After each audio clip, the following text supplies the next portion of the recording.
Welcome back to another reading and correcting of Crimson with me, Kindar, the Tiger Writes, and Ty, the Tiger Supervisor. Today, we are doing chapter 41.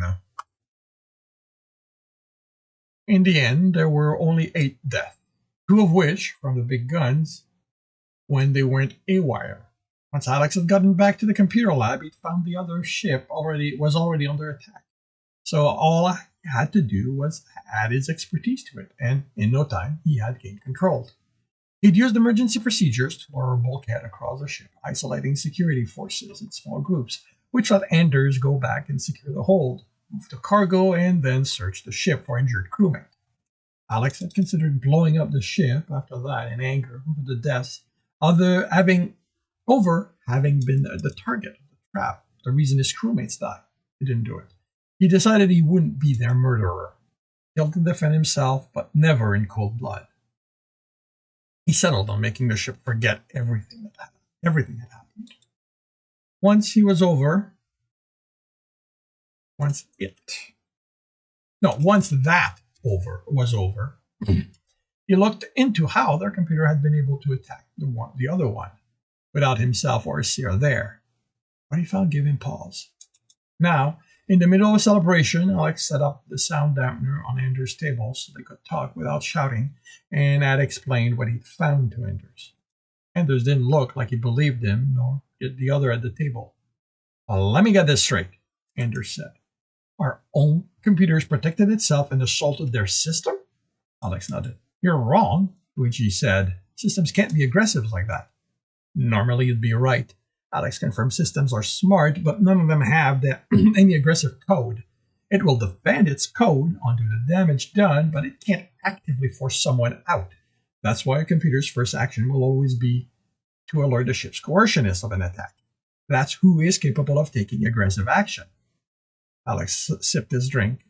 He was still on his first, while most of the table were on their third. Fine, then how did our ship do it? Anders asked. First thing to remember is that for a very long time it was insane. Having its component partitioned and incapable of talking to each other did a number on how it thinks. Once I reintegrated everything, smoothed it over, then insanity became mostly unnoticeable. But it's not entirely sane. There's corrupted code right down to its core programming. The men and women around him looked at each other nervously. Calm down, Alex told them. There isn't anything to worry about. As long as the seer keeps an eye on it, everything's fine.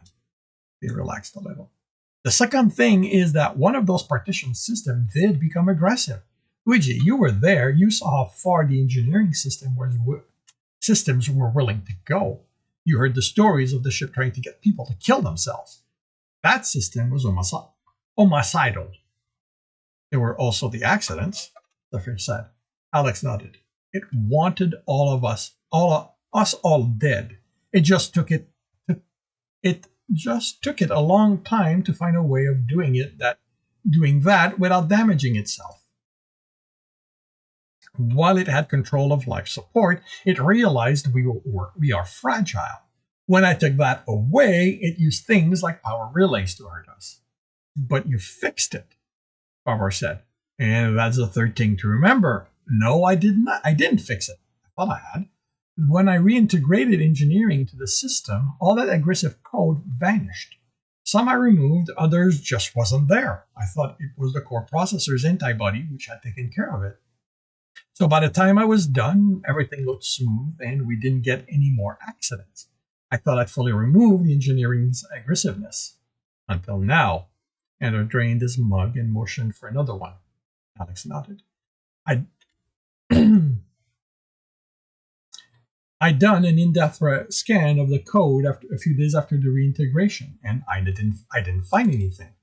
But I'd forgotten something then. Engineering was paranoid.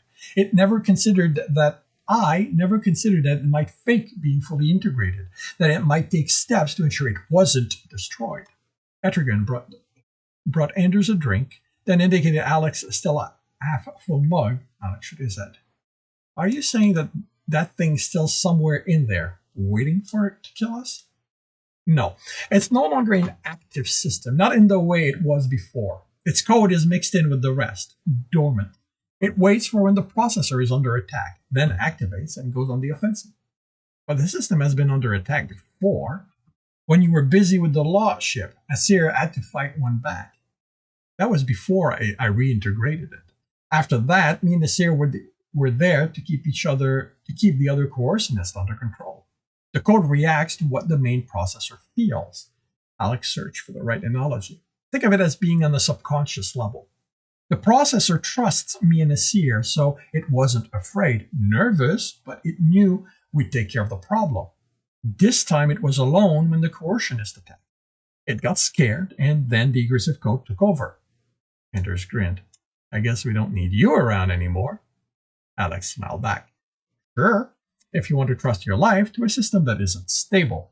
I'll remind you, it couldn't save us from the trap. All it managed to do was disrupt things. Those guns killed some of us as well as their security.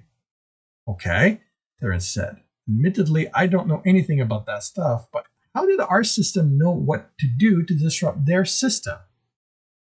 It did something it isn't supposed to be able to do. It learned from me.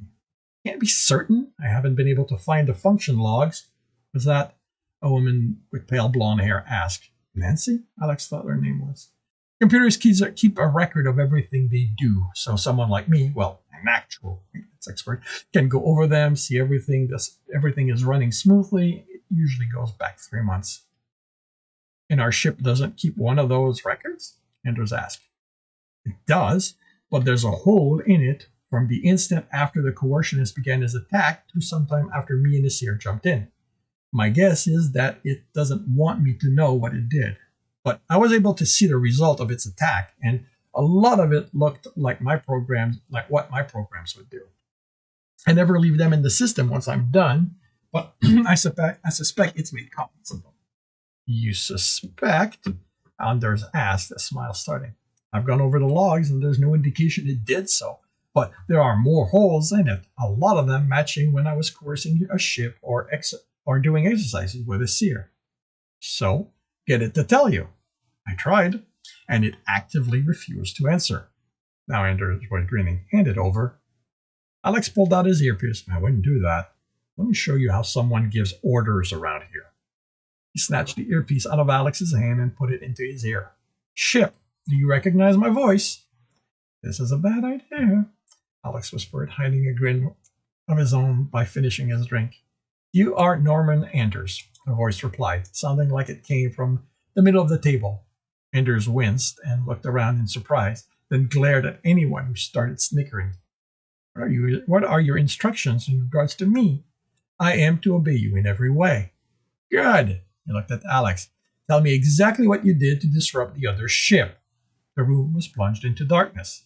The music died, the screen showing vids went dark. Protest erupted across the large room. Alex looked over his shoulder to confirm there was light in the hall, and he knew from his previous experience that life support was still running. When this had happened in the lab, Alex went through a moment of pure panic at the thought he'd somehow gotten the computer to commit suicide and take everyone with it. Then he'd heard a ventilation, and when he tried the door, it had opened. Someone placed a light stick on the table, the bluish light showing Anders' perplexed expression. What just happened? He asked. It's protecting itself. And Alex answers, indicating he wanted the earpiece back. His earpiece back. From what? From what it did. Alex pushed his mug away. It won't last long. It only lasted 5 minutes when I asked it the same in the computer room. The gaps in the logs, I don't think they're only to keep me from knowing what it did. I think it's so it won't know what it did. I don't think it can know. So it shuts down? Alex nodded. Just here, and only for a short time. Why? This is only a guess, but based on what I've seen in the code, the computer's action, and some reading I did, I'm confident I'm right. This isn't a military ship. There is nothing in its code preparing it to take a life. In fact, it's the opposite. Every piece of code that deals with us puts keeping us alive above pretty much everything. But it tried to kill us. You said so yourself. Again, that was the engineering system. It doesn't have any of those safeguards, and that's what kicked in when the ship was attacked. So it didn't have any problem killing, but it isn't stupid. It knows the processor can't handle it. So it kept those actions from it. It prevented the logs from forming, and when you try to force the issue, it shuts itself down. Anders was thoughtful.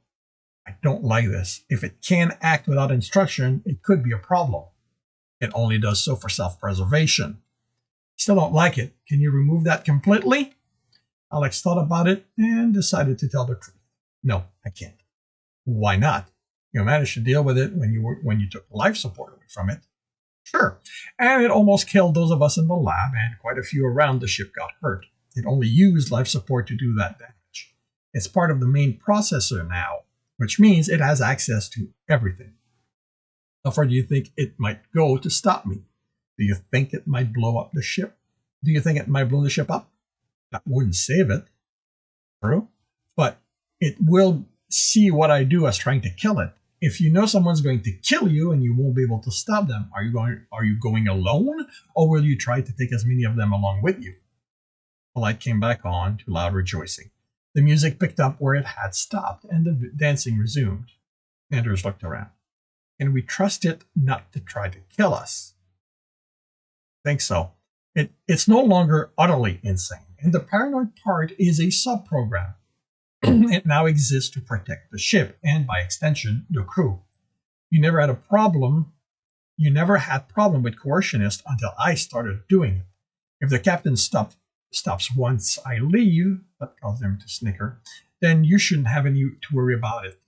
If he doesn't, then hopefully he'll be more careful about how he pick his target, and you'll still have a decent coercionist on board. Terence nodded. That makes me wonder, how come no one else does this? I mean, the coercion, not the pirating. It saved lives. Let us get away with a lot more cargo. You'd think everyone could do that. Alex grinned. That's easy. They can't find a coercionist able to get the job done. We found you, Zephyr said. Alex snorted. I'm not your typical coercionist anymore. He looked at his hand. Wasn't that the truth? That guy of yours, right? Alex nodded, although Jack hadn't been in his thought. Still, it was for him he was doing all this. If it wasn't for what happened back on Delaron 4, I'd still be there, happily working for Luminex. The corporation grabs us right out of school. I had half a dozen of them trying to convince me to work for them in my last year. The companies who design ship computer employ a lot of coercionists so they can embed enough knowledge to protect themselves. It doesn't need to be aggressive for that. So long as its antibody can rebuild the code faster than I can change it, I'll run out of energy before it does. But what about the money?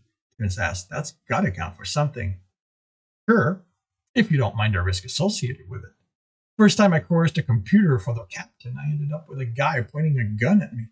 If it wasn't for Perry leaving me one, I had a lot of luck, I'd be injured and in prison, maybe even dead. As a rule, coercionists aren't risk takers.